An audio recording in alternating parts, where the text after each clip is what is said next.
कथा की आवश्यकता क्यों है?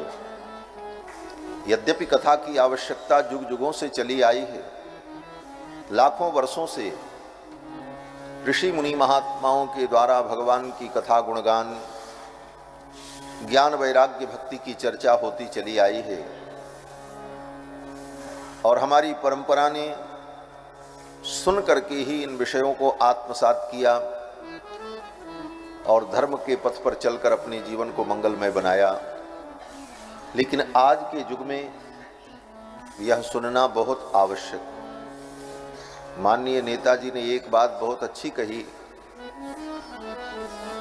कि आज लोग अपनी परंपराओं को भूल रहे हैं, अपना गोत्र भी लोगों को मालूम नहीं है, हम कौन हैं, क्या हैं। और उदारता के नाम पर, समरसता के नाम पर, समाजवाद के नाम पर, समता के नाम पर अपनी परंपराओं को तिलांजलि देकर हम बहुत श्रेष्ठ बनने का प्रयत्न कर रहे हैं। लेकिन यह हिंदू समाज के लिए, सनातन धर्मावलंबी के लिए आने वाले भविष्य में बहुत बड़ी कठिनाई बनेगी। विश्व के बड़े बड़े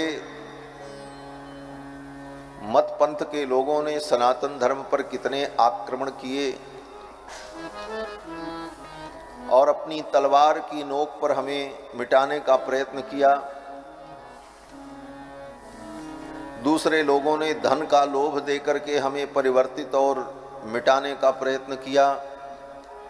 हमारी शिक्षा में भेद पैदा करके, षड्यंत्र करके हमें दिशाहीन करने का प्रयत्न किया।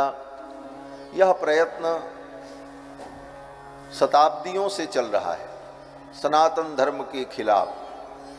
लेकिन इतने झंझावातों के बाद भी आज भी सनातन धर्म जीवंत है, जबकि सनातन धर्म ने अपनी संख्या और अपना जनबल बढ़ाने के लिए कभी तलवार नहीं उठाया। सनातन धर्मावलंबियों ने कभी हिंसा का रास्ता नहीं अपनाया। फिर भी आज हम विश्व के इस चारों तरफ से होने वाले आक्रमण के बाद भी हम अपनी परंपराओं को जीवंत रखे हैं। क्यों? ये क्यों बची? आज भी ब्राह्मण वेद पढ़ रहे हैं, आज भी अपने अपने वर्ण में लोग विवाह शादी करके अपनी अपनी परंपराओं का निर्वाह कर रहे हैं। आज भी लोग अपने गोत्र को और अपनी परंपरा को, कुल को याद रखे हैं।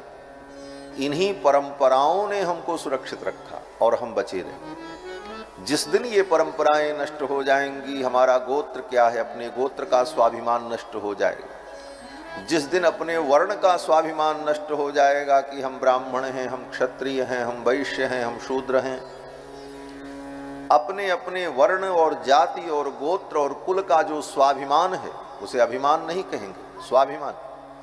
उस स्वाभिमान के कारण सनातन धर्म आज भी सुरक्षित है और उसी कारण से हम लोग अपनी परंपराओं को जीवंत बनाए रखे और आज भी और आगे भी ये परंपरा इसी प्रकार सुरक्षित हो।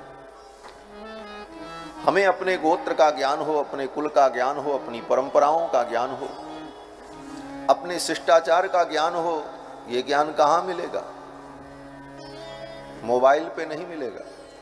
मोबाइल में तो ज्ञान का कचरा परोसा जा रहा है।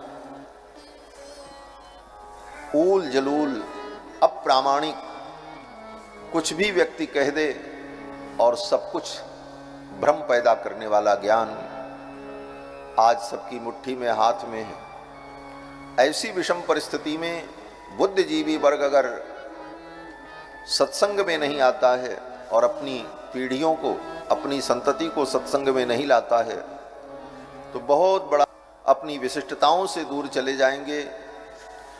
जो काम, जो समस्या हजारों वर्षों में नहीं हुई, वो समस्या कुछ ही दिनों में उत्पन्न होने वाली है। कारण युग बड़ा विलक्षण आ गया है।